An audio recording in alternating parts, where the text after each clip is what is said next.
My man Ink right here from the Alchemist Book Club is going to do a live tarot reading for yours truly. We also got Zeus and Pat are still here. They might chime in. They're open and welcome to. So, Ink, what I would love for you to pull the cards for me today is my spiritual destiny. That's what came to me. So, floor is yours, brother. Okay. So, we will be doing today a reading regarding Gino's spiritual destiny. Yeah. Okay. And so we can do a 3-card spread. As far as your destined journey goes, the first card will kind of be what chapter are we closing out currently. Second card will be what chapter are we currently in? What energy are we currently in? And then the last card will be what is our destiny? What is our future? What energy is coming in regarding our spiritual destiny? Thanks, Ink. Just speak up just a little bit. Oh yeah, no problem. I love the mysterious vibe we got, but we got equipment. Do you mind just holding this while I flip these cards? Yeah. I'm kind of nervous. This is actually my first full real tarot reading. And so, could I even maybe walk you through a bit of an explanation or an interpretation of tarot as he is gathering his interpretation? So through tarot, right? I've learned that the journey of the tarot cards through the major arcana from the full to the world is almost like a story. It's almost like a story arc. It's almost like the hero's journey. If you've ever heard of the story of the man with 1,000 faces, conceptually, what it means is you start with some level of a call to action, and then you're going through these series of events to realize an experience. And the tarot kind of tells the journey of the human experience symbolically. Tarot is almost using a seamless book of pages that is tearing into our reality and then parroting our energy back to us. Well, thank you, Zeus. All right, Ink. Well, what is my spiritual destiny? Yeah. And so with the first card that we've got, it's the King of Cups. So up until now, you've really been in this energy. You've really been in focusing this kind of Prince Charming, this kind of lover boy-esque style. And this doesn't even have to be romantic love. Again, when we're talking about a spiritual journey, it could be just trying to embody the unconditional love of the divine. And so you've really been in this energy. The King of Cups is your Prince Charmings. He, not even your Prince Charming. He is the man who wears his heart on his sleeve. He is the man who loves just for the sake of love. Ashe. Romeo. Where art thou, Romeo? Found him. And so the problem with the King of Cups is he oftentimes gets in trouble with the Queen of Cups because the love that he has for damn near just about anything in this world tends to often allow or open the opportunity to overextend or overgive. And so the destined lesson that I guess was we're wrapping up here is knowing where to pour, where to invest your love, where to give your emotions, where to give your time, your resources. Because again, we might want to have empathy for someone, we might want to have empathy for a situation, but that doesn't necessarily mean that everything deserves that. What's the saying? It is unright or undivine to cast jewels onto swine. Right. But then, even just kind of getting a little bit more crystalline about the question, right, of the spiritual journey. So would we even say that this could even reflect maybe a sense of service to others? Absolutely. Where you are in a state of you've been in on a spiritual journey and on a spiritual attempt of being a service to others, right? And being in a service to others in the form of the King of Cups would be, you have this place of unconditional love. You have all of these passions. You have all of these things that you would love to pour into, but you might not. You might still have a certain level of naivety of not knowing what is the best cup to pour into. Do I pour into the gold, or do I pour into the diamond? Yeah, I mean, it's just interesting. You were saying like the whole like hero's journey thing. I love that the Fool card was pulled because like in what is it, Arcana, in the like the first edition of the tarot deck, the Fool is the beginning of the deck. So it's like the deck is a living being, and then the Fool is like just goes around bumping itself in the head and then becomes the magician. So like it's kind of one of those things where it's like I am a genius because I know nothing. It's the same thing where it's like the Fool acknowledges that he's a fool, and by being so becomes this magician. So it's interesting that it's the only card that's on its head right now. No, you got it. Me. And I think one of the beautiful parts, just to kind of bounce off of what you said, the beautiful part about the Fool is kind of, again, because you don't know anything, you're so willing to learn anything. But moving on to our second card, we've got and then just in case I forget, that was the King of Cups. Yeah, we'll get a shot of the overhead because they're just beautiful cards. Yeah. And so our current energy is the 7 up, or the 6 of Cups. Yeah, you're absolutely right. Ashe. And so with the 6 of Cups, the 6 of Cups is all about nostalgia. It's all about those childhood memories. You know what I mean? Those happy times. The what they call that? The wonder years. You know what I mean? It is all about that vibe. And to me, this kind of gives that, I guess, currently with your spiritual destiny, you are being put, or at least you are being urged to reconnect with that inner child. You know what I mean? Reconnect with all of the little things that really just made you happy, all the little things that you gravitated to during those earlier years of development, during those early years of life. Because again, you know, when you first get here, it seems like this is one of the points that one has the highest connection to source, the highest connection to the divine, the highest connection to the creator, because you just got here. It hasn't been that long since you were over there.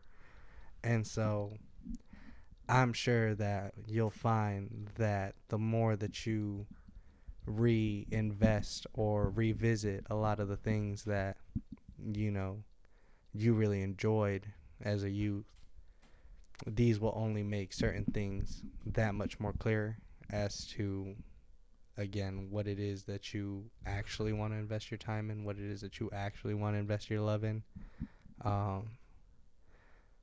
Because again, you kind of come out of this chapter of servitude, of being in service to others. Now it is kind of time to be in service to not just you right now as a man, but even that little Gino as a kid. You know what I mean? It's time to nurture him the way you wish he would have been nurtured. It reminds me of the Kanye West line. I got my inner child. I'm fighting for custody. You know what I mean? Like, you finally got your hands back on him. You're finally able to connect with him, and now you're doing damn near anything in your power to make sure you don't lose it.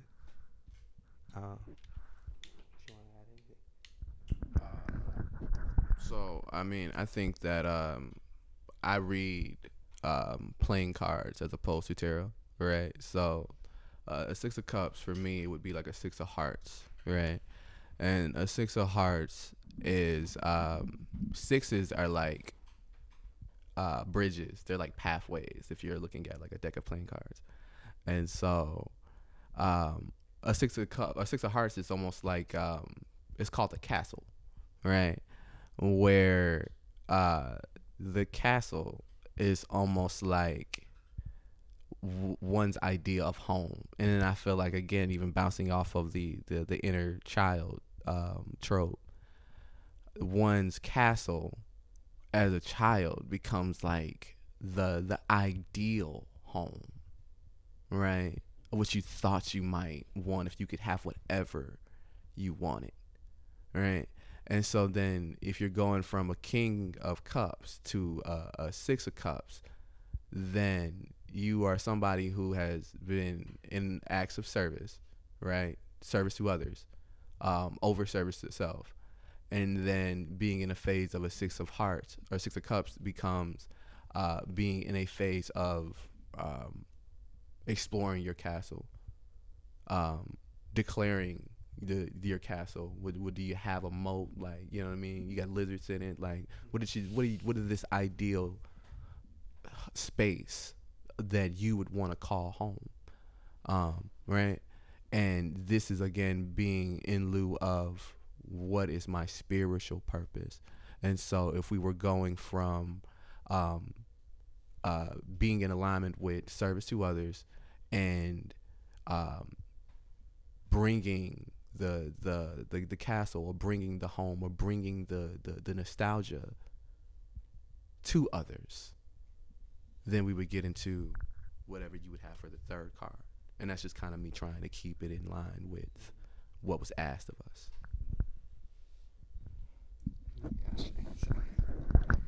Yeah. And so I think as you move forward with your spiritual destiny, we have the Fool in reverse over here.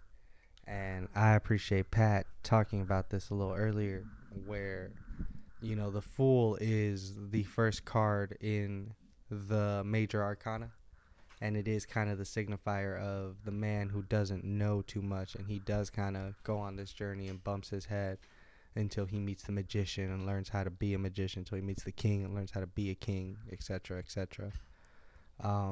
In some decks, the Fool is often referred to as the child, because the arcana tells the story of the fool who gained the world without losing himself, or the child who gains the world without losing their innocence. And so with the Fool in reverse, you know, your spiritual destiny is, it is almost to become an embodiment of faith. You know what I mean? An embodiment of that leap of faith, the trusting source. You know what I mean? The Fool doesn't really know where one is going or what is next, but he trusts in his intuition. He trusts in the divine that, you know what I mean, there is a reason that he's being pulled on this journey. There's a reason that he's being pulled in this direction. And he just trusts that because his life is in God's hands, because his life is in the hands of the universe. It can only be a good thing. You know what I mean? It can only be the way to go. And so with the Fool in the reverse, it is almost like that hesitance to take that leap of faith, that hesitance to, you know, really just put your life in God's hands and let Jesus take the wheel. But, you know, you are destined to kind of absorb that. You are observe that and see how, when you do kind of let the universe handle things kind of get handled. But the more that you try to take control over a situation, the more that one tries to fix all of the matters. Again, like Zeus talked about, as opposed to trying to control reality, one is trying to co-create with it. The more that you try to just create it as you see fit, you'll only be met with more blockages. You'll only be really met with more resistance, where it seems like the more you let God handle things, certain things will just kind of take care of themselves. Certain things will kind of just fall into place. I think about it the way my Sifu told me about it, where it's like, you could have your plan for the day, right? And then there could be God's plan for the day, right? And I've learned that the more that those two plans seem to co-align or look similar, the smoother things seem to kind of roll out. It kind of rings too with what Zeus was saying about like an experience being granted to you. You know what I'm saying? Where it's like, instead of like looking for Like, I don't want to write right now because the expectation is set up this high. Like, it's like, no, you're granted this challenge. You're granted the reward. You're granted everything the opportunity to have the experience. I fucking love that you said that way earlier, because that's kind of what this is all saying, and like how all three of us today when we were talking kind of were echoing something along those lines. You know what I'm saying? So I'm gonna rename the episode. But no, there is some sort of like reverberation going on here. You know, I love that. It's almost like it kind of like gives a breath of fresh air to the idea of like letting things exist. Doesn't have to be so pertinent. You know what I'm saying? Like simply by engaging and continuing is kind of something sacred within itself. Absolutely. And you know, I would even give you maybe a completely, I don't know, reach, right? Where, see, I don't even do reversals like that. But when I think about the Fool, and I think about just the idea of a fool in reverse, right? And again, the question being about the purpose of one's spiritual journey, right? What would you think would be the difference between a fool and a jester? Like, what's the difference between a fool and a joker? Right? Because see, the fool here is at the beginning, but the joker, high key, it was at the end of the day. They made that last, right? And so when I think about that being in reverse now, and I think about why a gesture is so powerful in the court, you know, why it's a humbling experience, because it's almost with all that you have and with all that you know, there's something that could make a joke out of you, right? If you've ever heard of the Heyoka, the Heyoka is a concept of a highly sensitive empath, but what it becomes is the ideal of the sacred clown, right? And what that ends up being is, it's almost like something or someone that has the awareness of the interconnectedness and the fun house mirror of the experience, and is now just kind of allowing themselves to reflect someone back at themselves, right? And so I look at that in reverse, and I kind of look at that vibe if we were talking again about spiritual purpose, where if you have something like this here, where like you just even like the podcast, right? We are expanding on ideas and on concepts that not only add value, but you know, they are enriching, and they completely just seismic toss whatever a person might have thought they knew about something. It's completely flip and alter what you thought you knew about something. It's almost like the willingness to be a fool. Yeah, I like that. From this reading so far, the lineage of it, I love that approach. I mean, it's applicable to what wouldn't you say that, like right now, like by doing podcasts and that kind of thing, it's like it's not just like the humbling nature where you're like, all right, I'm just gonna take it one step at a time, but it's like the intrinsic kind of curiosity to ask people questions. You know what I'm saying? Like you may even know some of the answers to the questions you're gonna ask. You know what I'm saying? But it's like just like playing that role of like, all right, I'm clueless. You know, like your words, not mine. Right.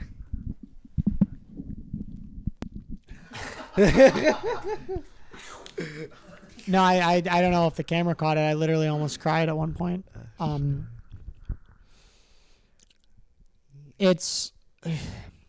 want to start with the 6 because, especially with the nostalgia and the building up of my own thing, for me, what that really connects to is, I like I said earlier, I got into this stuff like when I was 20, and that was a decade ago. And I was just like such a sponge and infant on everything. Like I explored so many things and I tried so many things, and that was like when I learned, like, you know, you throw out that word like higher consciousness, And I'm not like saying like I've seen past the veil or anything, but like I remember so vividly like the things I did that produced like that altered state, like I was talking about with Pat, I think earlier. And that happened to me a lot when I was younger. And the last 3 or 4 years of my life, well, not excluding this year actually, well, some low times, were just this like me losing it, you know, and just getting really mired in the world. Like I ran like a business for a while, and I tried all these things, and I just became more and more unhappy. And I always had this feeling like I want what I used to have. And finally my prayers have started to been answered, and like I'm invested in my spiritual growth and like actually willing to do the practices and the work that like my school asks me to do, that I'm very happy. My teacher, Dr. Carey, you know, I was so far in the lessons, and one day I finally just came clean with him. I'm like, look, Doc, I have not been doing the exercises. I'm super unmotivated by the class. I hate our discussions. That's why I'm like just so out of it, and I don't know what to do. I'm losing it with the school. And he told me, let's bring you back to the very beginning. And I was scared because it's like, one, that's just a lot more time. And I was like, fuck. But I'm so glad he did it. And it was only like a couple weeks ago and already, but that card is where I almost cried, because I was really, I've been wondering, like, am I a fool to just be seeking after this thing that like was what worked when I was 20, or do I need to discover something new? But this is kind of telling me that like, no, like revisit those things. Like you were right to do it. And then like Zeus was saying, to build a castle out of it, you know, to make my foundation out of what did work. And I'm sure there'll be like new things too, which is what I see in the Fool. Is the Fool to me is, and what you guys said about it, it's what Jesus said. And at the School of Metaphysics, we teach about like universal law. We identify 13, and we know that there's like other interpretations of it, but we like to say that there's the complete law, which is what the Lord Jesus Christ said. Seek ye first the kingdom of heaven, and all else will be given unto you. Which is actually seek ye first the kingdom of heaven and God's righteousness. And to me, kingdom of heaven is always like a metaphor for just higher consciousness in any way. And it's really this call to like throw yourself to God and to test God. Like, I mean, it's not this call to be naive and stupid and be like, I'm going to quit my job and like not work and just throw caution completely to the wind. I mean, for some people maybe, but I don't think naivety is something to watch. But I've been really nervous about my future, owing a lot of money in student debt. I put 5 years of myself into writing this book with my mother and my sister, and it's getting nibbles and it hasn't gone anywhere yet, but like, and I'm trying to go back to school, and I'm doing all these things, and I'm trying to make something, and like, you're always faced with the fear of like, well, what if it doesn't fucking work? Like, you're only 31, so like eventually, you're gonna have a kid, or you're gonna have to get the office job, and like, you have to pay these fucking debts off, and that's really just saying like, just, you can't, faith is such an important virtue because it is the concept that world invisible is there. You just can't see it. Your human condition is you can't, and like, I don't know what's gonna fucking happen. And but the promise of that the fool does become the magician, it just really makes me think like, to just keep going and to just fucking test God, to see what she has for me. And it's just, I'm so nervous about like what's gonna happen with my life. And I really want to trust God, but you never see the fucker. And it's interesting because at my school, we do these Akashic record readings, and the last two I've gotten, both ones, they keep saying like, the first thing they say is we see there's like this portal of like, this blossoming is happening and this prosperity is like, it's what's happening, but like, and I want to have faith, but it's like, that's not where I'm at right now. Like, yeah, I'm making a little more money at the restaurants I work, but like, I want to get out of these fucking restaurants. And this is a final note. The King of Cups really did me in, because that was, and I highly recommend this to spiritual seekers. Like, let the first virtue that you explore just be unconditional love. And people got to know that the thing about unconditional love is there's a price to it, and the price is that you have to love your enemies the same. Like what Jesus said, he told us to do something that is fundamentally stupid. To love thy fucking enemies? Like, that's so dumb. But I tested that. And even though, the price is that people are going to hurt you and there's going to be pain. And you can't get revenge. Mm-hmm.